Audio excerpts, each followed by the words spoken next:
वह स्वयं ही उसकी गोद में जाने के लिए मचल गया तो नंदराय ने उसे उस कन्या की गोद में दे दिया। लगता है यह भूखा है, वह बोली। हाँ, देर हो गई हमें घर से निकले हुए। तुम इसे लेकर यहाँ ठहरो, मैं आसपास देखकर कुछ खाने की व्यवस्था करता हूँ। बालक को उसे सौंपकर वे आसपास वृक्षों पर खाने योग्य फल आदि ढूंढने लगे। नंदराय के दूर चले जाने पर बालिका बोली, मुझे पहचाना? तुम्हें कैसे भूल सकता हूँ? कृष्ण हंसे। राधा ने अपनी शक्ति के द्वारा कृष्ण को युवक के रूप में परिणत कर दिया और स्वयं भी षोडशी कन्या का रूप धारण कर लिया। इस मानव रूप में अब तुम मुझे कैसे मिल सकोगे? मैं तुमसे अभिन्न हूँ कृष्ण, राधा ने कहा। यह सत्य है प्रिय, परंतु यह जीवन तो हमें मानव बनकर ही व्यतीत करना होगा। तुम मेरे हो स्वामी, सर्वस्व हो मेरे, इसीलिए इस संबंध को दृढ़ता प्रदान करो। वह कैसे राधा? मुझसे विवाह करके। हमारा संबंध तो अनादि और अनंत है, परंतु मानव रूप में आने पर उसके गुण दोषों के कारण जो अधीरता और आसन्न विरह की आशंका है, उसके निवारण के लिए हमें विवाह कर लेना चाहिए। हम अभिन्न हैं प्रिय, फिर भी यदि तुम्हारी ऐसी ही इच्छा है तो यह लीला भी मुझे स्वीकार है, किंतु एक समस्या है। कृष्ण ने मंद स्मिति के साथ कहा। कैसी समस्या प्रभु?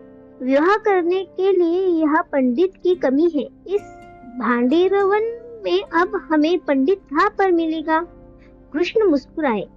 वह ऊपर देखो ना, ब्रह्मा जी स्वयं आ रहे हैं इस ओर। राधा बोल उठी। उसी समय आकाश मार्ग से आकर स्वयं सृष्टिकर्ता ब्रह्मा वह उपस्थित हो गए। उनका आशय जानकर वे हंस पड़े। मैं पंडित बनकर आप दोनों का विवाह करूंगा प्रभु। वैसे भी मेरी पृथ्वी पर पूजा नहीं होती। आपका पंडित बनकर मुझे भी भक्तजनों द्वारा पूजित होने का अवसर मिल जाएगा। ब्रह्मा जी प्रसन्न होकर बोल रहे थे।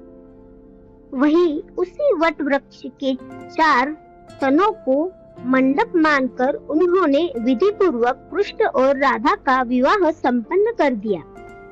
आपकी दक्षिणा? राधा ने मुस्कुराते हुए पूछा।